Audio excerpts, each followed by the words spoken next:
আজকে ভিডিওতে রায়বাটির প্রশ্নবিচিত্রা 2024-এর ষষ্ঠ শ্রেণীর পরিবেশ ও বিজ্ঞান বিষয়ে তৃতীয় পর্যায়ে মূল্যায়নের যে 18 নম্বর প্রশ্ন সেটি রয়েছে, অর্থাৎ টিমপিট আশ্রম, সারদা বিদ্যা মন্দির ফর গার্লস এই বিদ্যালয়ের সমস্ত প্রশ্নের উত্তরগুলি করব। তার আগে তোমরা কেউ যদি আমার চ্যানেলে নতুন হয়ে থাকো তাহলে চ্যানেলটি অবশ্যই সাবস্ক্রাইব করে নেবে। প্রথমে একেটা আছে সঠিক উত্তরটি নির্বাচন করো।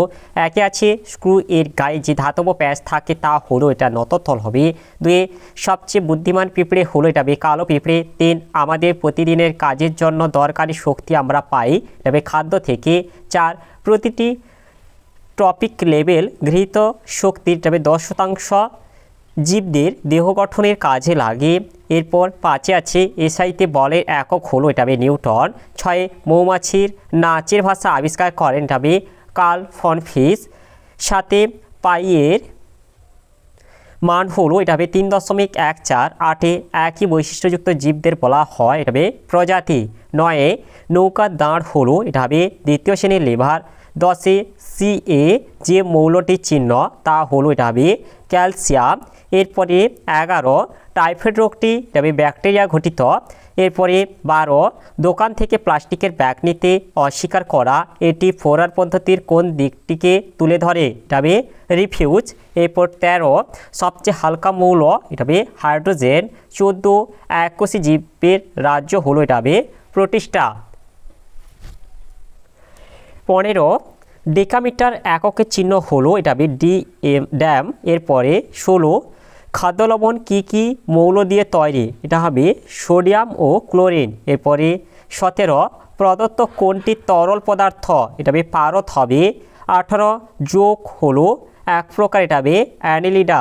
এরপরে 19 মৌমাছির দেহের ঘাম হল আসলে, এটা মম।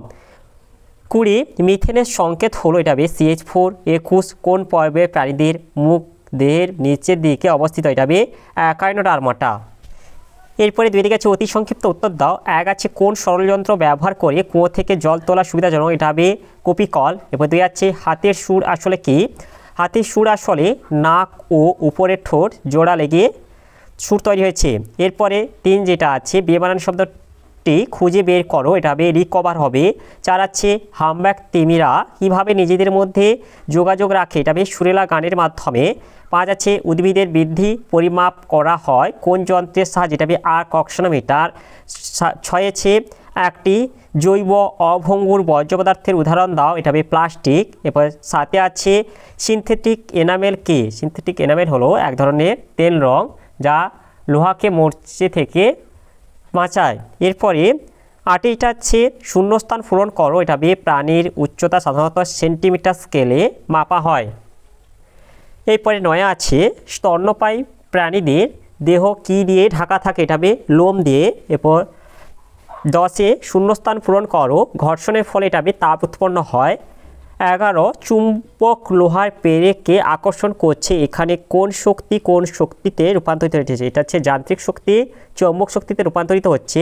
12 বিজ্ঞানীরা মানুষের প্রজাতির কি নাম দিয়েছেন, এটা হোমো স্যাপিয়েন্স। এরপর 13 শূন্যস্থান পূরণ করো, কলকাতার কাছে এটা সাঁতরাগাছির ঝিলে শীতের সময় বুনো হাঁসদের দেখা যায়। এরপর 14 একটি তরল অধাতুর নাম লেখো, এটা ব্রোমিন। এরপরে 3 গেছে একটি বা দুটি বাক্যে উত্তর দাও যে কোনো 7টি। 1 আছে বলের সংজ্ঞা দাও, স্পর্শ ছাড়াই ক্রিয়াশীল এমন একটি বলের উদাহরণ দাও, এটা অভিকর্ষজ বল। এর আগের প্রশ্ন উত্তরটি হলো বল বাইরে থেকে প্রযুক্ত যে কারণের ফলে স্থির বস্তু সচল হয় বা সচল বস্তু স্থির হয় বা গতিশীল বস্তুর বেগের মান ও দিক পরিবর্তন হয় অথবা কোনো বস্তুর আকৃতি বা আয়তনে পরিবর্তন হয়, সেই কারণকে বল বলে। এরপরে 2 আছে লিন্ডেম্যানের 10% সূত্রটি লেখো, এর উত্তরটি হলো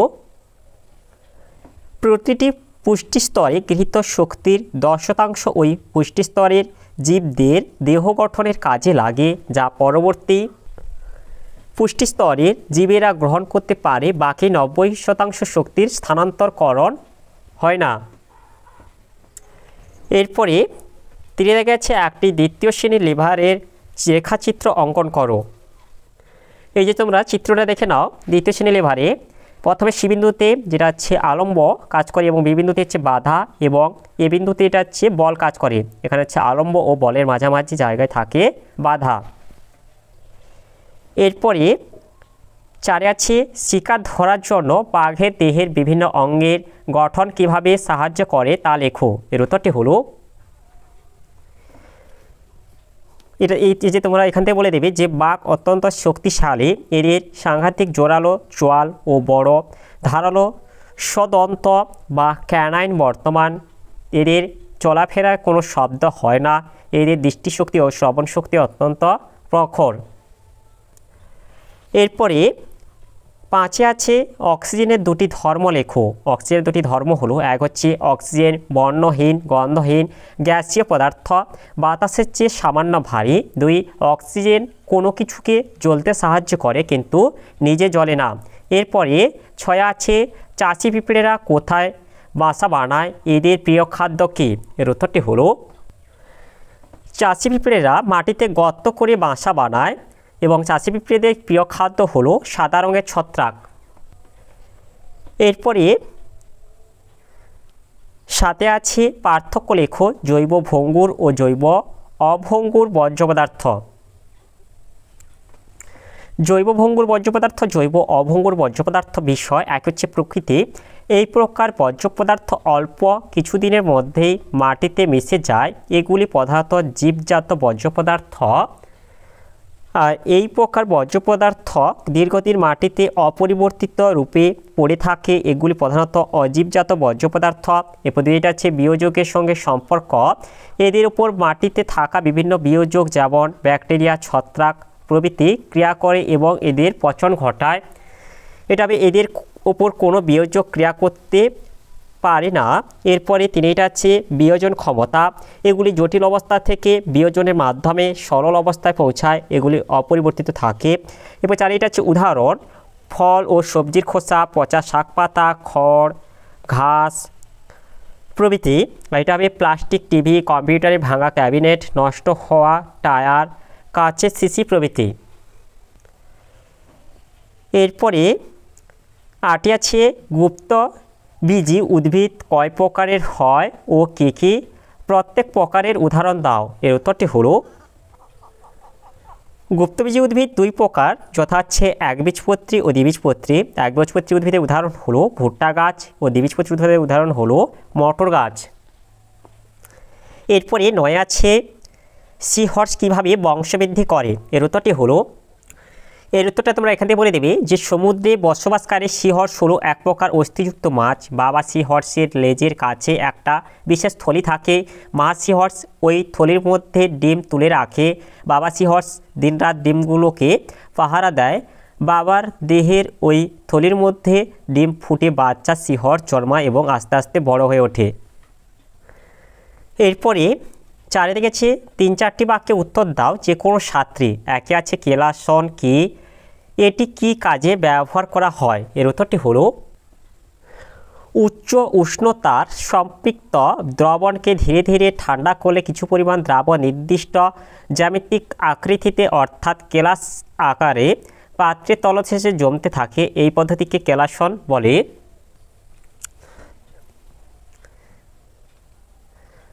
আর এর ব্যবহার হলো যেমন হচ্ছে 1 হচ্ছে আখের রস থেকে চিনি কেলাস প্রস্তুত করা হয়। এছাড়া সমুদ্রের জল থেকে খাদ্য লবণ তৈরি করা হয়। ওষুধ শিল্পে পদার্থের বিশুদ্ধীকরণ ও পৃথকীকরণে এই পদ্ধতি ব্যবহৃত হয়।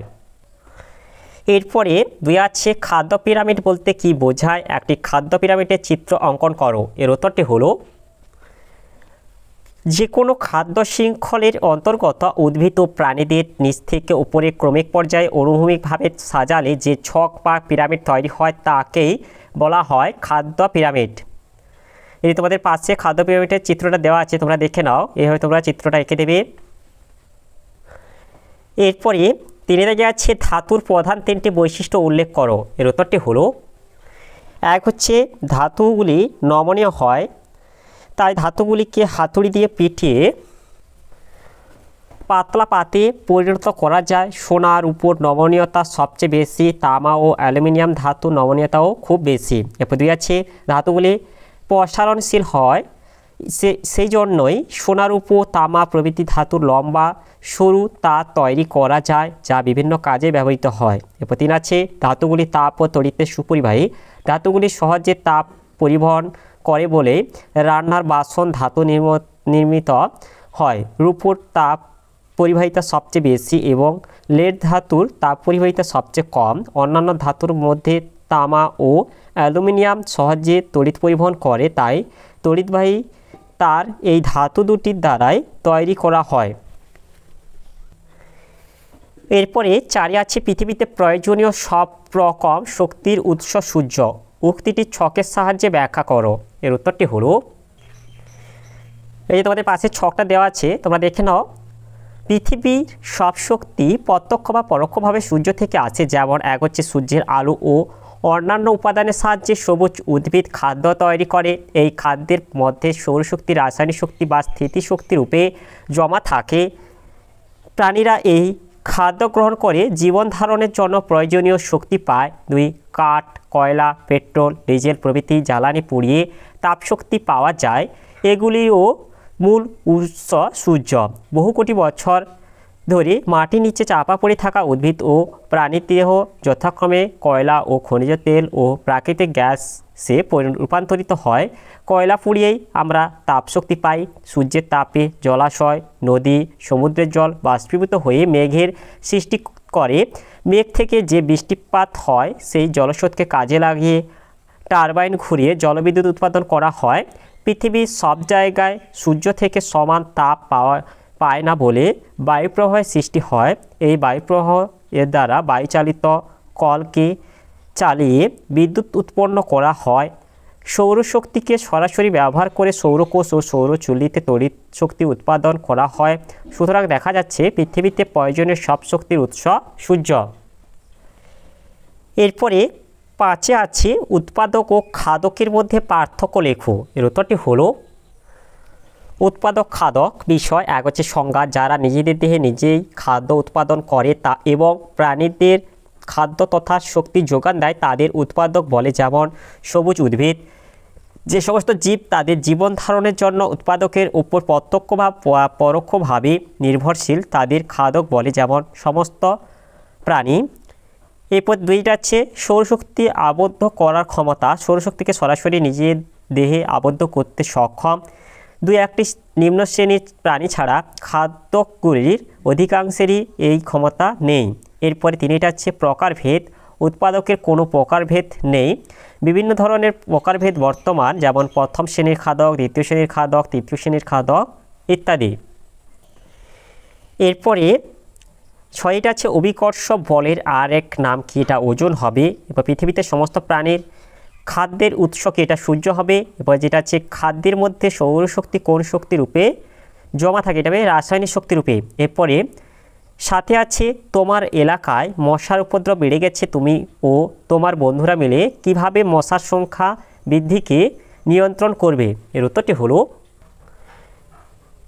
মশা নিয়ন্ত্রণের জন্য নিম্নলিখিত উপায়গুলি মেনে চলা উচিত। 1 হচ্ছে মশা জমা জলে ডিম পাড়ে বলে প্রথমেই বাড়ির চারপাশে কোথাও জল জমতে দেওয়া উচিত নয়। 2 বাড়ির চারপাশের নর্দমাতে নিয়মিত ব্লিচিং পাউডার বা কেরোসিন তেল ছড়ানো দরকার। 3 গ্রামের ছোটোখাটো বদ্ধ জলাশয়ে মশার লার্ভাভুক মাছের যেমন গাপ্পি, তেলাপিয়া, গ্যামুসিয়া, প্যাঞ্চাক্স প্রভৃতি চাষ করা যেতে পারে। এরপরে 8 আছে তিমির সারসংঘের নাম কি?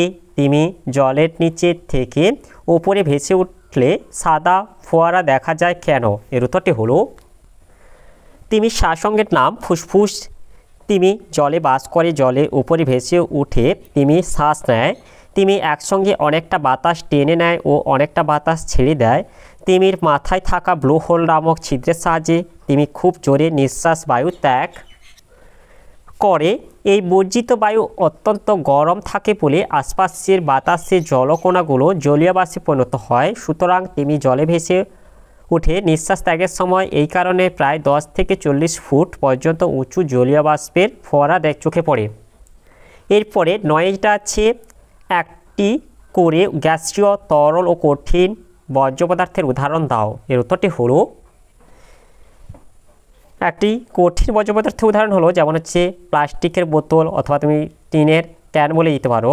এরপর যেটা আছে গ্যাসীয়, যেটা বলেছে সেটা হচ্ছে কলকারখানার থেকে নির্গত ধোঁয়া, এটা হচ্ছে গ্যাসীয় বর্জ্য পদার্থ। এরপর যেটা আছে তরল বর্জ্য পদার্থ, এটা আছে পয়ঃপ্রণালীর জল, সেটা হচ্ছে তরল বর্জ্য পদার্থ। তাহলে আজকে ভিডিওতে আমরা ষষ্ঠ শ্রেণীর পরিবেশ ও বিজ্ঞান বিষয়ে যে 18 দাগের নিমপিট আশ্রম সারদা বিদ্যা মন্দির ফর গার্লস এই বিদ্যালয়ের সমস্ত প্রশ্নের উত্তরগুলি শেষ করলাম। আর তোমরা কেউ যদি আমার চ্যানেলটা এখনও সাবস্ক্রাইব করে রাখোনি তাহলে চ্যানেলটা অবশ্যই সাবস্ক্রাইব করে নেবে। আর ভিডিওটি ভালো লাগলে ভিডিওটিকে অবশ্যই লাইক, কমেন্ট ও শেয়ার করে দেবে।